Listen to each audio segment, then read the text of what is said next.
April 19 இது மற்ற நாட்களைப் போல ஒரு சாதாரண தினம் அல்ல. தமிழகத்தின் மிகவும் முக்கியமான ஒரு நாளாகும்.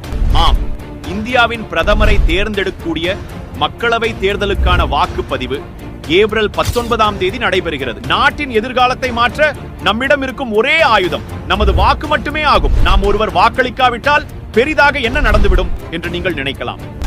வெறும் ஒரே ஒரு ஓட்டில் தேர்தல் முடிவுகளே மாறிய கதைகள் இங்கு பல உண்டு.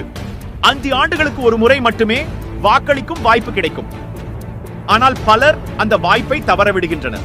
ஒவ்வொரு ஆண்டும் வாக்குப்பதிவாகும் சதவீதம் குறைந்து கொண்டே வருகிறது.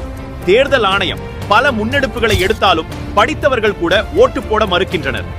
நீங்கள் எங்கிருந்தாலும் இப்போதே திட்டமிட்டு ஏப்ரல் 19ஆம் தேதி உங்கள் வாக்குச்சாவடிக்கு சென்று உங்கள் வாக்கை செலுத்துங்கள். இந்த முறை 100% வாக்குப்பதிவு என்ற சாதனை படைப்போம். உங்கள் வாக்கு உங்கள் உரிமை.